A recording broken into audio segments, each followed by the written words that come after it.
여러분 안녕하세요. 국어선생 이선생의 이선생입니다. 이번 시간에는요. 자기표현과 사회적 상호작용을 위한 화법이라는 단원의 첫 번째 시간이죠. 자아개념과 대인관계에 대해서 살펴보도록 하겠습니다. 자, 먼저 여러분들과 함께 이야기 나눌 내용은 자아개념이 어떻게 형성되고 또 그것이 의사소통 방식에 어떤 영향을 미치는가 하는 것에 대해서 먼저 살펴보도록 하겠습니다. 먼저 이 자아 개념이라고 하는 것은 말이죠. 다른 사람이 나를 어떻게 생각하는지에 대한 자신의 생각입니다. 그러니까 스스로 생각하는 자신의 생각이 아니라 다른 사람이 어떻게 생각하는지에 대한 자신의 생각이에요. 그래서 다른 사람들의 말, 그러니까 타인의 말에 의해서 형성되는 것이 바로 자아 개념이다라는 것이죠.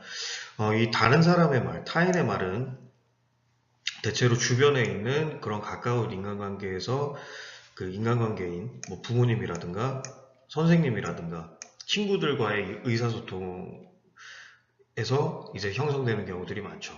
너는 어떠어떠하다. 뭐 이런 말들이 나에게 미치는 그런 영향 때문에 만들어진다라고 할 수 있겠습니다. 자, 그러면 이 자아 개념은 크게 보았을 때 긍정적 자아 개념과 부정적 자아 개념으로 나눌 수가 있는데요.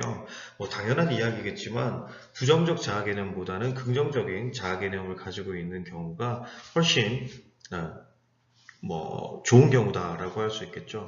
긍정적인 자아 개념을 가지고 있다면 우리가 이렇게 의사소통하는 데 있어서도 굉장히 적극적으로 자기를 표현하게 돼요. 그리고 능동적으로 또 수용을 할 수 있게 되고요. 하지만 부정적인 자아 개념을 가지고 있다고 한다면 소극적으로 그 자기 표현을 하게 되고요. 타인과의 관계에서도 굉장히 수동적으로 대할 수밖에 없는 것이겠죠. 자, 그러면 우리가 이 의사소통 방식을 부정적인 자아 개념을 가지고 있다면 긍정적인 자아 개념으로 바꾸기 위해서 노력을 해야 되겠죠. 그래야지만 의사소통 방식이 개선될 수 있을 거 아닙니까? 자, 그래서 이 근본 원인을 찾아야 된다라고 제가 표시를 해두었는데요. 여기 근본 원인을 찾는다라고 한다면 그 말이 곧 뭐겠어요? 네, 자아 개념이 긍정적인가 부정적인가 그걸 먼저 찾아야 된다라는 이야기겠죠. 자, 그렇게 해서 맨 처음에는 이 자아의 상태를 점검합니다. 그러니까 내 자아 개념이 긍정적 자아 개념인가 부정적 자아 개념인가 그거를 한번 살펴본다라는 얘기겠죠. 그래서 개인의 자아 개념 상태를 점검을 하고요. 긍정적인가 부정적인가 살펴보고요.